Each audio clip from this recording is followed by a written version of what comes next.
For privacy reasons, names and places have been changed. This story is inspired by true events. On a crisp autumn morning in 2001, 25-year-old Connor Murphy and his student, Dr. Whitney Rodriguez, began their ascent of the towering sandstone cliffs in Saxon, Switzerland National Park. The experienced climbing instructor and his enthusiastic client were last seen securing their ropes to the ancient rock face. They never descended. Despite an exhaustive search operation across the labyrinthine formations of Germany's most spectacular climbing destination, both Murphy and Rodriguez had vanished without a trace.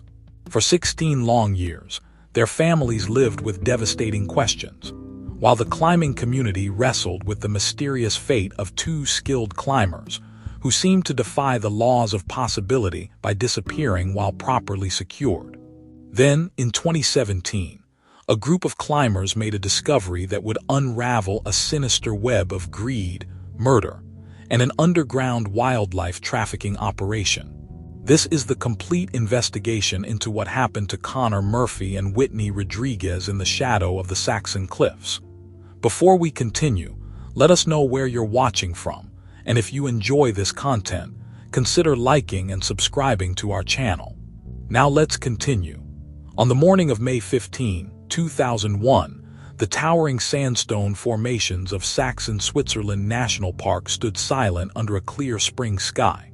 The ancient rock faces, carved by millennia of wind and water, had long been a paradise for climbers seeking both challenge and beauty. Among them was Connor Murphy, a 25-year-old professional climbing instructor whose reputation for safety and technical excellence had made him one of Dresden's most sought-after teachers. That morning, Connor arrived at the parking area near the Baste Bridge with his newest client, Dr. Whitney Rodriguez, a 32-year-old physician who had recently moved to Germany from Barcelona. Whitney, despite her demanding career in emergency medicine, had developed a passion for climbing and sought Connor's expertise to advance her skills. Their planned route would take them through some of the park's more remote sectors, away from the tourist-heavy areas. At 8:15 a.m., another climber observed Connor reviewing safety protocols with Whitney at the base of their intended route. Connor's methodical approach was evident as he double-checked their harnesses and discussed the day's objectives.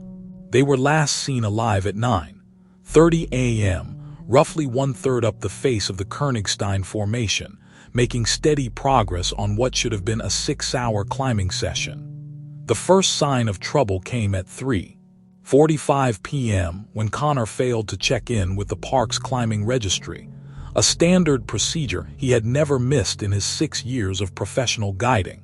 By 5 p.m., with the sun beginning to cast long shadows across the valley, another climbing party noticed abandoned gear fixed to anchors approximately 180 meters up the rock face. The rope hung motionless in the afternoon breeze. The initial emergency call triggered an immediate response from the Saxon, Switzerland climbing rescue team. As dusk approached, helicopters equipped with thermal imaging cameras scanned the cliff faces and surrounding forest, while ground teams meticulously searched the base of the formation. What they found only deepened the mystery. Connor and Whitney's climbing gear was properly secured to the rock, their ropes were intact, and there were no signs of equipment failure or rock fall. Over the next 72 hours, more than 200 search and rescue personnel combed the area. They rappelled every possible route, searched every ledge, and explored every crevice within a 2-kilometer radius of the abandoned gear. Dogs trained in human scent detection found no trails leading away from the site. The climbing community was baffled. 2 experienced climbers had seemingly vanished into thin air while using proper safety equipment. Connor's reputation for safety made the disappearance even more perplexing. His fellow instructors described him as methodical, cautious, and always aware of his surroundings. He maintained detailed logs of every climb, kept his equipment in pristine condition, and was known to abort climbs at the first sign of danger. Whitney, too, despite being relatively new to advanced climbing, had shown careful judgment in her previous outings. As the first week of searching drew to a close, investigators found themselves facing an unprecedented scenario. The weather had been perfect that day, no sudden storms, no high winds, no technical complications that could explain the disappearance. The climbing gear left on the rock face told a story of a routine climb interrupted, but offered no clues as to why or how. The local climbing community was shaken. Saxon, Switzerland's reputation as a safe climbing destination, built over more than a century of organized climbing, suddenly seemed uncertain. Questions multiplied. How could two people vanish from a vertical rock face in broad daylight? Why was there no distress call? Where had they gone? As spring turned to summer, the dense forests below the climbing routes kept their secret. Connor's parents, who had flown in from Ireland, maintained a vigil in Dresden, while Whitney's family in Spain demanded answers that no one could provide. The case would become one of the most puzzling disappearances in modern climbing history, its resolution lying hidden beneath years of silence and the towering sandstone cliffs of Saxon, Switzerland. Inspector Thomas Richter arrived at Saxon, Switzerland National Park on the morning of May 18, 2001, 3 days after the disappearance. The early sunlight cast long shadows across the sandstone cliffs as he studied the imposing face of the Königstein Formation. 23 years with the Saxon State Police had taught him that even the most baffling cases left traces. This one, however, was testing that belief. The climbing equipment, still anchored to the rock face, became the investigation's first focus. Every carabiner, rope, and protection piece underwent detailed forensic examination. The gear showed no signs of failure or tampering. Each piece was properly placed and secured. The ropes bore no unusual wear patterns, no signs of cutting or fraying. Even the chalk marks on the rock face indicated normal climbing movements up to the point of abandonment. Richter's team interviewed 17 climbers who had been in the area that day. Their accounts painted a consistent picture. Connor and Whitney had appeared relaxed and focused during their morning preparations. Several witnesses described Connor's characteristic safety briefing, noting nothing unusual in his demeanor or approach. The last climber to see them, Marcus Hayden, reported observing them making steady progress up the route at around 9:30 a.m., with Connor leading and Whitney following competently. The weather data from that morning revealed perfect climbing conditions. Clear skies, mild temperatures, and light winds had prevailed throughout the day. No sudden meteorological events could explain their disappearance. The rock face itself showed no evidence of recent falls or structural failures.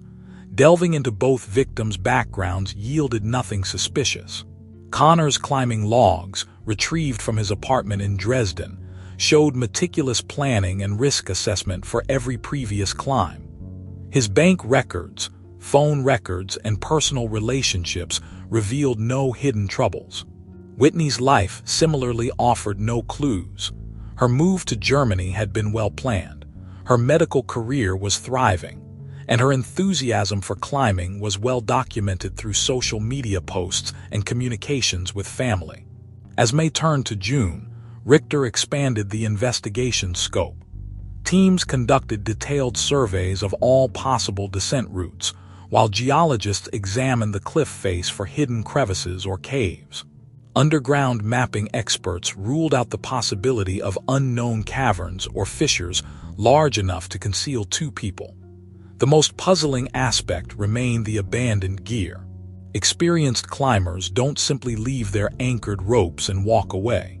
The position of the gear suggested they had either climbed higher without protection, which contradicted everything known about Connor's careful nature, or had somehow left the rock face at that point. But how? The nearest ledge was 30 meters away, an impossible distance to reach without additional equipment. Richter's team analyzed samples from the rock face around the anchor points, searching for traces of blood, fabric fibers, or any sign of struggle. They found nothing beyond the expected marks of routine climbing passage.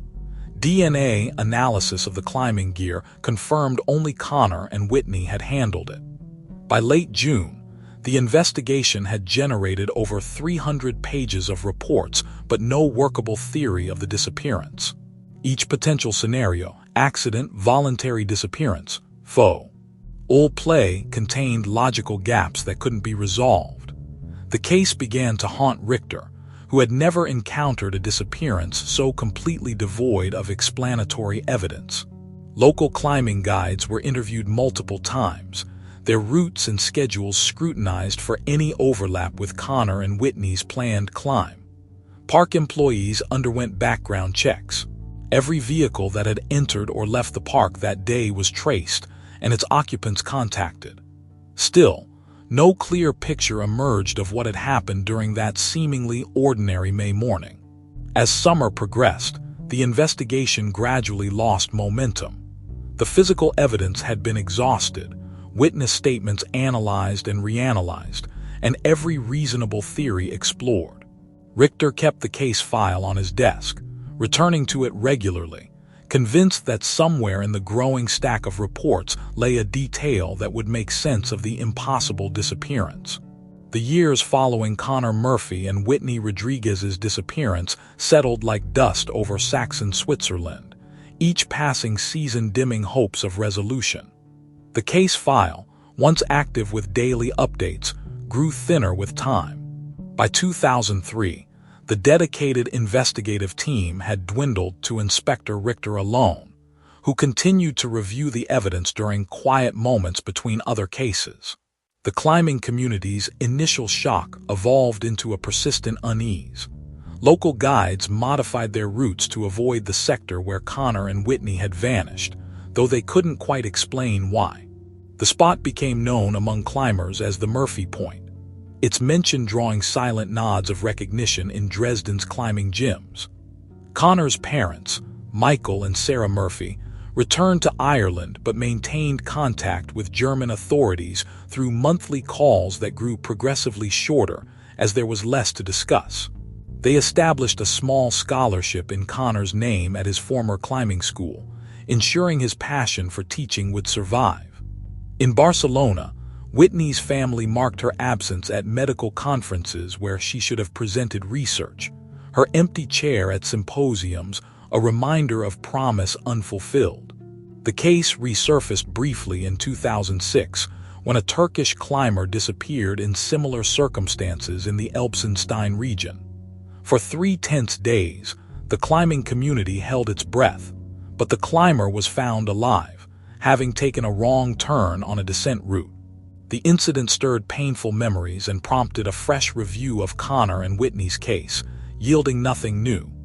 Local newspapers ran anniversary stories each May, their headlines growing smaller, moving further back in the papers. The 5th anniversary brought a gathering at the base of the Königstein Formation, where climbing friends shared memories and wondered aloud about the unknown. By the 10th anniversary, the gathering had dwindled to a handful of committed friends and family. Inspector Richter never fully let go. He developed a habit of visiting the site during his off hours, walking the base trails, looking up at the towering sandstone as if the rocks might finally speak. He kept a copy of Connor's climbing log in his desk drawer, its pages worn from repeated reading. Sometimes, during long nights at the station, he would spread the crime scene photos across his desk, searching for details that thousands of previous viewings might have missed. The case changed climbing practices in Saxon, Switzerland. New regulations required climbers to file more detailed route plans and check in more frequently during ascents. Emergency locator beacons became mandatory for guided climbs. The park installed additional emergency communication points throughout the climbing areas. Yet these safety measures felt like closing a door after an invisible thief had already passed through. By 2016, 15 years after the disappearance, the case existed primarily as a cautionary tale told to new climbers in the region. Guides used it to emphasize the importance of safety protocols, though none could explain how following such protocols had failed to protect Connor and Whitney. Their story became entwined with the landscape itself, another layer of mystery in the ancient sandstone formations. The original investigation files were moved to the Cold Case Archive in Dresden, their boxes gathering dust alongside other unsolved mysteries. But unlike many cold cases, this one offered no competing theories and alternative explanations, no promising leads left unexplored. It remained pure enigma, a hole in reality where two lives had simply ceased to exist, leaving behind properly secured climbing gear and questions that seemed to echo endlessly off the stone walls of Saxon Switzerland. The passage of time did nothing to resolve the central puzzle: how two experienced climbers could vanish from a sheer rock face in broad daylight, leaving behind equipment that told of nothing but a routine climb interrupted. The case settled into local legend, a mystery that seemed destined to remain unsolved, until a discovery in 2017 would shatter 16 years of silence and reveal a truth more disturbing than anyone had imagined. On a crisp autumn morning in September 2017, two recreational climbers, Martin Scheffer and Clara Weber, made their way through a seldom-used approach trail in Saxon Switzerland National Park. Their intended route would take them past a section of fallen rock that local climbers had long avoided due to its unstable nature. As they navigated around the boulder field, Clara noticed something unusual protruding from beneath the weathered stones, what appeared to be a fragment of climbing harness. The discovery sent a chill through the local climbing community. Within hours, the Saxon State Police cordoned off the area, and a careful excavation began under the supervision of forensic archaeologist Dr. Elena Bauer. As workers methodically removed layers of rock and soil, the full extent of the site became clear. Beneath 16 years of accumulated debris lay the remains of two people, alongside climbing equipment that matched the descriptions of items Connor Murphy and Whitney Rodriguez had carried that fateful day in 2001. The recovery operation lasted 5 days, with investigators documenting every detail of the scene. Among the discoveries that puzzled the forensic team was an assortment of equipment that seemed out of place for recreational climbing. Specialized telescoping poles, padded storage containers, and a collection of small nets. These items bore no relation to standard climbing gear, but their purpose would soon become devastatingly clear. Dr. Andrea Vogel, the park's lead ornithologist, was called to the scene when one of the storage containers revealed fragments of eggshells. Her examination confirmed they belonged to several protected species that nested in the park's cliff faces, including the rare peregrine falcon and eagle owl. The containers had been professionally modified for the illegal transportation of viable eggs, suggesting a sophisticated wildlife trafficking operation. The position of the remains and the surrounding evidence began to tell a story that no one had anticipated. Connor and Whitney hadn't fallen. They had been deliberately buried beneath a carefully orchestrated rockfall.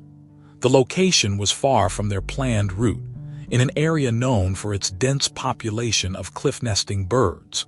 Inspector Richter, now nearing retirement, returned to lead the renewed investigation. The discovery transformed what had been assumed to be a climbing accident into something far more sinister. The presence of the egg-collecting equipment suggested that Connor and Whitney might have witnessed something they were never meant to see. Forensic analysis revealed that both victims had suffered severe trauma before the rockfall, indicating they had been killed prior to being concealed. The careful preservation of the egg-collecting equipment, stored in waterproof containers alongside the bodies, spoke to the methodical nature of their killer. The revelation sent shockwaves through both the climbing and conservation communities. Saxon Switzerland's reputation as a sanctuary for rare birds had made it a target for illegal wildlife trafficking, but no one had imagined this dark trade could be linked to one of the park's most enduring mysteries. Local residents struggled to process the implications. For 16 years, They had lived with the assumption that Connor and Whitney had fallen victim to some inexplicable climbing accident. The truth that they had been murdered to protect a wildlife trafficking operation seemed almost impossible to comprehend. As news of the discovery spread, other pieces of the puzzle began to emerge. Several veteran climbers came forward with accounts of strange encounters in remote areas of the park, of equipment they had glimpsed hidden on rarely used ledge, of unusual activity around known nesting sites. These reports, previously dismissed as unrelated, now took on new significance. The recovery site became both a crime scene and a wildlife trafficking investigation, with specialists from both fields working side by side. Each item recovered told part of a larger story: how the park's soaring cliffs had concealed not only majestic birds, but also a deadly secret, and how two climbers had paid the ultimate price for stumbling upon it. For Inspector Richter, the discovery brought a bitter validation. For 16 years, he had insisted that something about the disappearance didn't add up. Now, standing among the evidence of both murder and wildlife crime, he finally understood why Connor and Whitney's climbing gear had been left so carefully in place. It had been staged to support the illusion of an accident, while the true scene of their deaths lay hidden beneath tons of rock, waiting all these years to be found. As evidence from the recovery site mounted, the Saxon State Police formed an unprecedented joint task force with wildlife crime specialists. Inspector Richter's office transformed into a command center, its walls covered with maps marking known raptor nesting sites across Saxon Switzerland's vast network of cliffs. Specialist Marcus Berg arrived from Berlin, bringing 15 years of experience investigating international wildlife trafficking networks. His presence signaled the gravity of the case. Berg typically handled major smuggling operations spanning multiple countries. As he reviewed the evidence, a pattern emerged that pointed to a sophisticated operation far beyond simple, opportunistic egg theft. The task force began by examining every park employee who had worked in Saxon, Switzerland since 2000. The killer needed intimate knowledge of the park's trail systems, climbing routes, and most crucially, the locations of protected bird nests. They were looking for someone who could move freely throughout the park without arousing suspicion. Dr. Andrea Vogel's analysis of the recovered egg collection equipment revealed professional modifications that matched techniques used by international trafficking rings. The custom-made padding, specialized carrying cases, and portable incubation equipment represented thousands of euros in investment. This was no amateur operation. The breakthrough came through Connor Murphy's recovered climbing notes. Though water-damaged, the small notebook contained detailed route descriptions, including observations about bird activity near certain cliffs. One entry, dated 3 days before the disappearance, mentioned unusual equipment cached on a ledge near a peregrine falcon nest. Connor had documented GPS coordinates, believing he was noting a safety violation. Cross-referencing park employment records with known disturbances at nesting sites revealed a compelling pattern. Matthias Weber, a park maintenance worker, had been assigned to areas that consistently showed higher rates of nest failure. His work schedule aligned perfectly with reported egg thefts, and his duties gave him unrestricted access to the park's most remote sectors. Weber's personnel file painted a picture of an ideal employee: punctual, knowledgeable, and willing to work in isolated areas. Yet deeper investigation revealed concerning details. He had previously worked at 3 other nature reserves, each of which had reported unusual declines in rare bird populations during his tenure. Financial investigation revealed Weber's modest salary couldn't explain his lifestyle. He owned a house in Dresden's expensive Riverside district and drove a new Mercedes. International wire transfers linked him to known wildlife traffickers in Asia and the Middle East, where rare raptor eggs could command prices exceeding 10,000 euros each. The task force established surveillance on Weber, now nearing 50 and still employed by the park. They documented his movements as he followed familiar patterns, checking remote trails and climbing areas. During one pre-dawn operation, investigators photographed him accessing a hidden cache of egg-collecting equipment, identical to that found with Connor and Whitney's remains. When confronted with the evidence, Weber maintained his composure until shown Connor's recovered notebook. The sight of the water-stained pages, preserved despite his efforts to bury them forever, broke his careful facade. His confession, when at sea, revealed the calculated nature of his crimes. For 2 decades, Weber had systematically plundered the nests of protected birds, building a network of international buyers. He estimated having stolen eggs from over 200 nests, devastating local populations of some of Europe's rarest birds. The murder of Connor and Whitney had been, in his words, an unfortunate necessity when they stumbled upon him collecting eggs during their climb.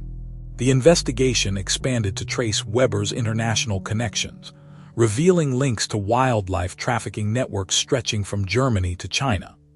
Each new discovery highlighted how the remote cliffs of Saxon, Switzerland had concealed not just a double murder, but one of Europe's most prolific wildlife crime operations. For Inspector Richter, the case's resolution brought mixed emotions. The truth behind Connor and Whitney's disappearance proved far darker than anyone had imagined, revealing how a simple climbing lesson had intersected with international crime in the most tragic way possible. The peaceful cliffs of Saxon, Switzerland had harbored a predator far more dangerous than any bird of prey. In late October 2017, as autumn winds swept through Saxon, Switzerland's valleys, Inspector Richter sat at his desk examining Connor Murphy's recovered notebook. The water-damaged pages, carefully dried and preserved by forensic specialists, held the key that had eluded investigators for 16 years. Connor's precise handwriting, though faded, revealed his methodical nature, each climbing route carefully documented with dates, weather conditions, and GPS coordinates. But it was an entry dated May 12, 2001, 3 days before the disappearance, that caught Richter's attention. Connor had noted something unusual: spotted cache of equipment on ledge near Peregrine Nest site. Not standard climbing gear. Possible safety violation. Following this observation were precise coordinates and a rough sketch of the location. The entry sparked an immediate review of park employment records. Cross-referencing staff schedules with known instances of nest disturbances revealed a pattern that had gone unnoticed for years. One name appeared repeatedly: Matthias Weber, a maintenance worker whose assignments consistently overlapped with areas reporting unusual bird population declines. Weber's personnel file painted an innocuous picture: 20 years of service, positive performance reviews, and a reputation for working independently in the park's most remote areas. But as investigators dug deeper, inconsistencies emerged.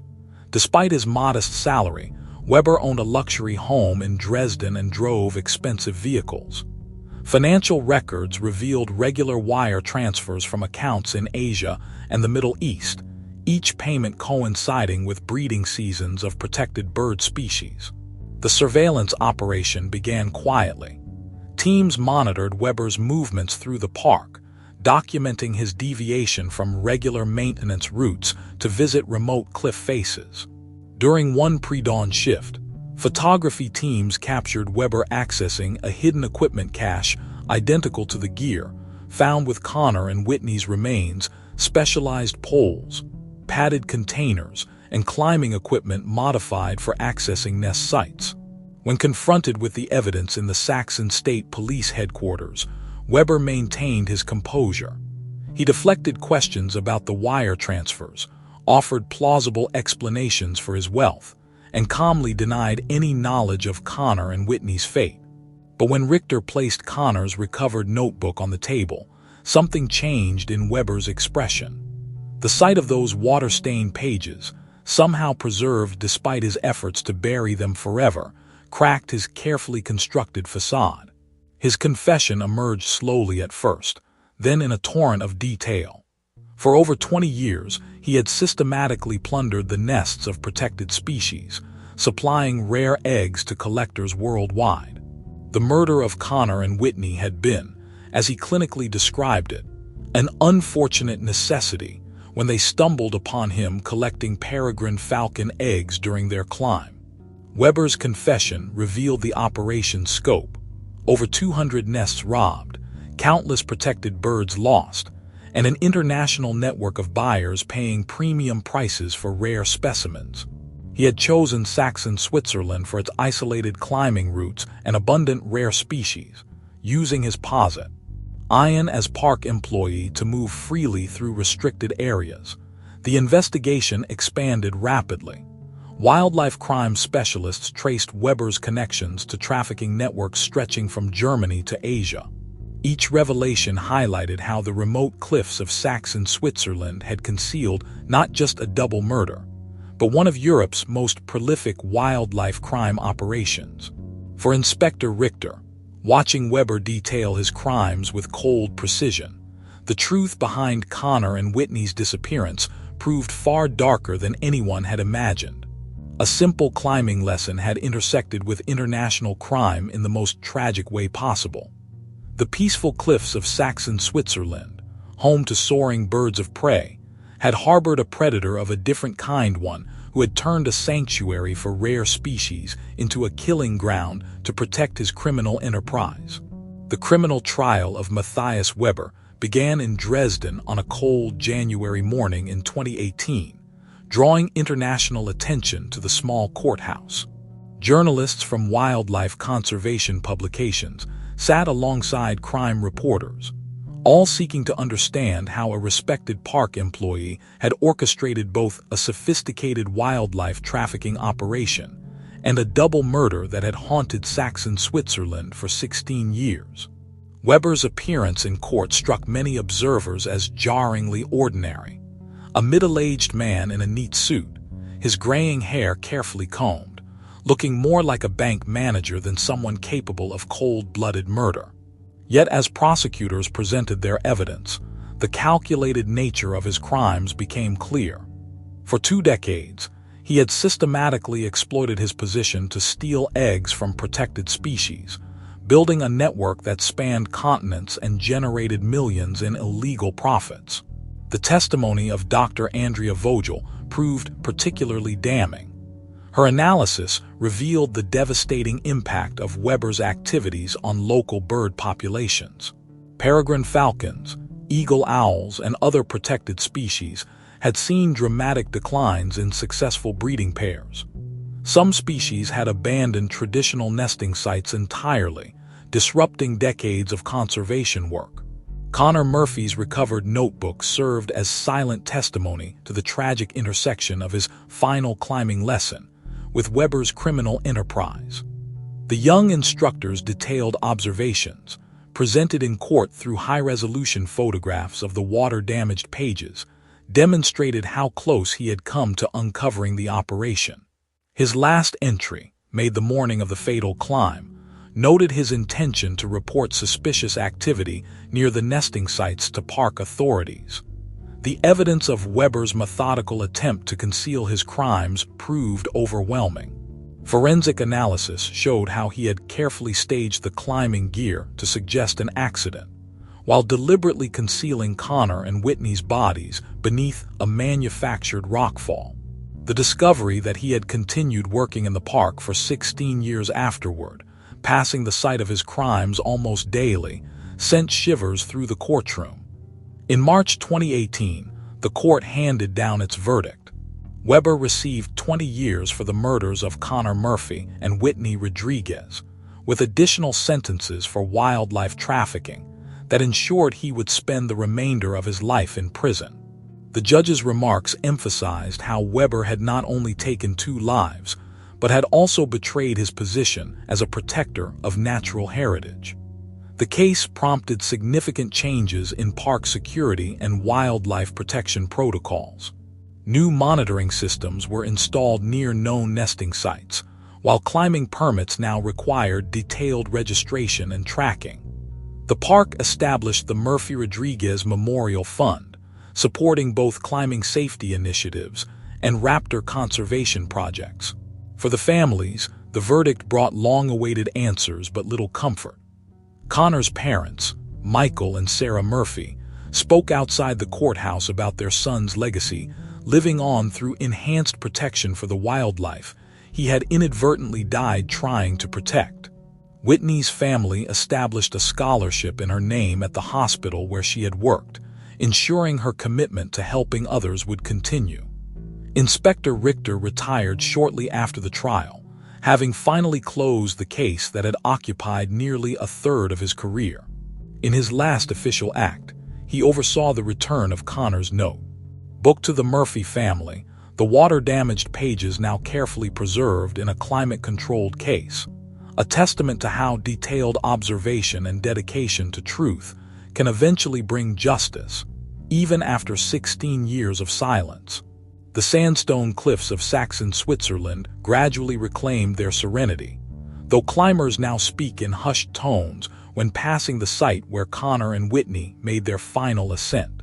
The peregrine falcons have returned to their ancient nesting sites, their wild calls echoing off the rocks serving as a reminder of nature's resilience and the importance of protecting these magnificent creatures and their habitat from those who would exploit them. In the years following Weber's conviction, international wildlife crime investigators used evidence from the case to dismantle several major trafficking networks, leading to dozens of arrests across 3 continents. The tragedy that began with 2 climbers witnessing suspicious activity on a spring morning ultimately helped expose and disrupt a global criminal enterprise, ensuring that Connor Murphy and Whitney Rodriguez did not die in vain.